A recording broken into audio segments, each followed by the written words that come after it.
இல்லை உண்மையிலேயே வன்மையாக கண்டிக்கப்பட வேண்டிய ஒரு விஷயம். அவர் பேசாத, அவர் குறிப்பிடாத ஒரு விஷயத்த பதிவு செஞ்சு, அதனால் வழக்கு தொடர்ந்து இது ஒரு அவதூறு வழக்கை போட்டிருக்காங்க. நிச்சயமாக இந்த வழக்கிலிருந்து விடுவிக்கப்படுவார். நீதிமன்றத்தில் நீதி வெல்லும். இது ரொம்ப ஒரு அரசியல் பழிவாங்கல் நடவடிக்கை தான். தொடர்ச்சியாக இப்போ ஒரு பிரிவு போடப்பட்டிருக்கக்கூடிய வழக்குகள் பிரிவு நம்ம பார்க்குறோம். அந்த பிரிவுகளுக்கு கீழே வழக்கு பதிவு பண்ணியிருக்காங்க. இந்த பிரிவுகள் அதெல்லாம் ஆப்டாக இல்லை ஆப்டா இல்லைங்க. பயந்து ஓடுறாருங்க. சீஃப் மினிஸ்டர் ஒரு ஒரு வலுவான எதிர்க்கட்சி தலைவரோடு நின்று விவாதிப்பதற்கு தயாராக இல்லை. சினிமாவில் நடித்தவர், ஸ்கிரிப்டு அது மாதிரி நடிச்சுட்டு போவார். திடீர்னு எதிர்க்கட்சி தலைவர்கள் ஸ்பான்டேனியஸாக கேட்குற கேள்விகளுக்கு அவரால் பதில் சொல்ல முடியாது. அதனால் எதிர்க்கட்சி தலைவர் இருக்கக்கூடாது சட்டமன்றத்தில்ன்றதுக்காக கைது செஞ்சுருக்கு. பட்ஜெட் தாக்கல் செய்யப்படுறது அதுதான் சொல்கிறேன். அதுதாங்க சொல்ல வரேன்.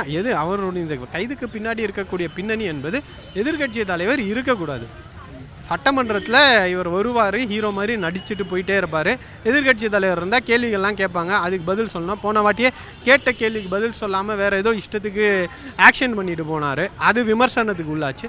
அதே மாதிரி இந்த வாட்டியும் வந்துடக்கூடாதுன்றதுக்காக எதிர்க்கட்சி தலைவர் இல்லாத சட்டமன்றத்தை அவர் சந்திக்கணும்னு நினைக்கிறாரு. அந்த முயற்சியை எடுத்திருக்கார்.